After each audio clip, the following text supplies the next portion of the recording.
100కు పైగా దీర్ఘకాలిక సమస్యలకు ఎటువంటి ఆపరేషన్ దుష్ప్రభావాలు లేకుండా హోమియోపతి చికిత్స.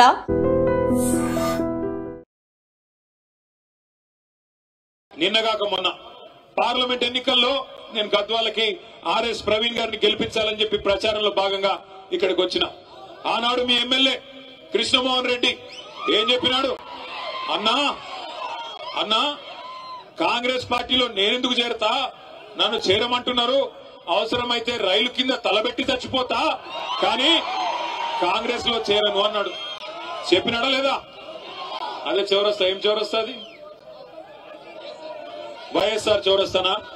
వైఎస్ఆర్ చౌరస్తాలో మీటింగ్ పెడితే ఇగో ప్రవీణ్ అన్న సాక్షి, నేను ఉంటే వెంకటరామన్న ఉండే, అందరం ఉండే అన్నాడు. ఆయన రైలు కింద తలబెట్టి చచ్చిపోతా రైలు పట్టాల మీద, గాని కాంగ్రెస్ లో పోను అన్నాడు. ఇవాళ ఏమంటున్నాడు? అభివృద్ధి కోసం పార్టీలో పోయిందంట. ఏం అభివృద్ధి కోసం? ఎవరి అభివృద్ధి కోసం? నియోజకవర్గ అభివృద్ధి కోసమా? నీ సొంత అభివృద్ధి కోసం పోయినావా? దేనికోసం పోయినావు?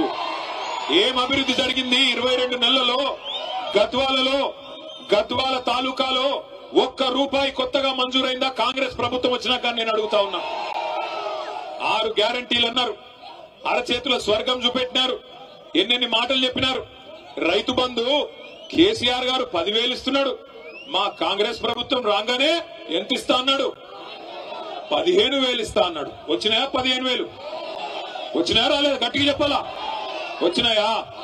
మరి అందుకోసం మారిండా ఎమ్మెల్యే పార్టీ? మన కేసీఆర్ గారు 2,000 పెన్షన్ ఇస్తుంటే 2,000 ఏముంది, నేను 4,000 ఇస్తా అన్నాడు. వచ్చినాయా 4,000 పెన్షన్లు? వచ్చినాయా? మరి అందుకోసం మారిండా? దేనికి మారిండు?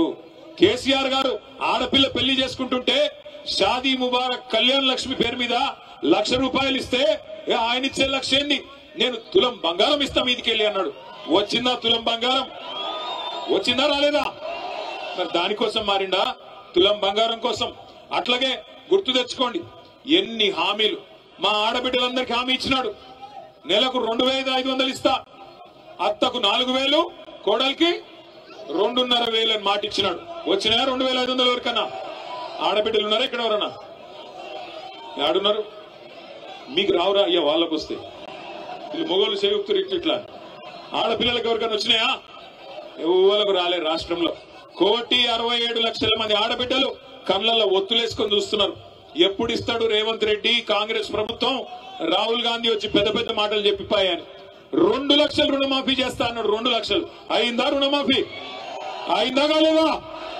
గట్టిగా చెప్పాలి, వినబడతలేదు. అయిందా కాలేదా?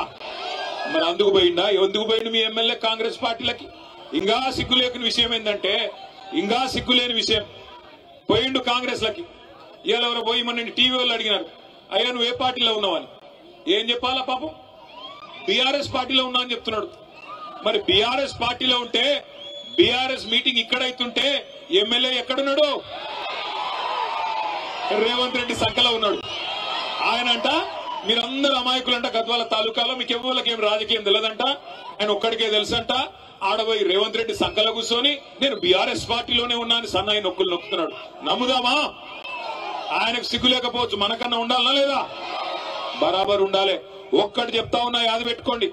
ఇవాళ ఒకటి మాత్రం పక్క, ఎవరు ఎన్ని ఎత్తుగడలేసినా, ఎన్ని రకాల చిలిపి ప్రయత్నాలు చేసినా, ఎన్ని సన్నాయి నొక్కులు నొక్కినా సుప్రీంకోర్టు యమా సీరియస్ గా ఉన్నది. ఈ 10 మంది ఖచ్చితంగా రాజీనామా చేయక తప్పదు, ఉప ఎన్నికలు రాక తప్పదు.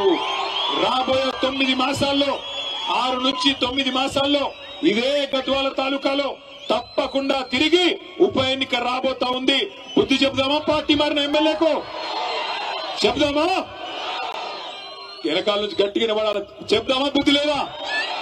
మళ్ళా కేసీఆర్ గారు ముఖ్యమంత్రి కావాలన్నా అవుతా? కావాలంటే నేను మిమ్మల్ని కోరేది ఒకటే, దయచేసి పెద్ద పెద్ద నాయకులు పోయిండొచ్చు కాక, కానీ ఇవాళ ఒక్కొక్కరుగా మన నాయకులు శక్తివంతంగా పనిచేస్తా ఉన్నారు. ఇక్కడ హనుమంత్ నాయుడు గారు బ్రహ్మాండంగా పనిచేస్తా ఉన్నాడు. ఇలా కేశవన్న పనిచేస్తున్నాడు, తమ్ముడు విజయ్ పనిచేస్తున్నాడు. అట్లాగే మనోళ్ళందరూ కూడా కూడగట్టుకొని, శక్తి కూడగట్టుకొని ఇప్పుడు వెంకటేశ్వర రెడ్డి గారు జాయిన్ అయినారు. ఇంకా చాలా మంది నాయకులు, మా అంజన్ గౌడ్ ఇక్కడే ఉన్నాడు, ఇంకా చాలా మంది నాయకులు కష్టపడి పనిచేస్తా ఉన్నారు. తప్పకుండా బలవంతమైన సర్పం కూడా చలి సీమల చేత చిక్కి సచ్చినట్టు ఇవాళ బలవంతుడుగా కనిపించే ఎమ్మెల్యే గాని కాంగ్రెస్ పార్టీ గాని మీ దెబ్బకు మీ ఉత్సాహానికి తప్పకుండా దిగిరాక తప్పని పరిస్థితి వస్తది. ఇవాళ గద్వాలలో అడుగుపెట్టిన నాటి నుంచి ఇక్కడ దాకా అడుగుపెట్టిన కాడి నుంచి ఇక్కడ దాకా చూస్తే తప్పకుండా ఉప ఎన్నిక రావడం ఖాయం.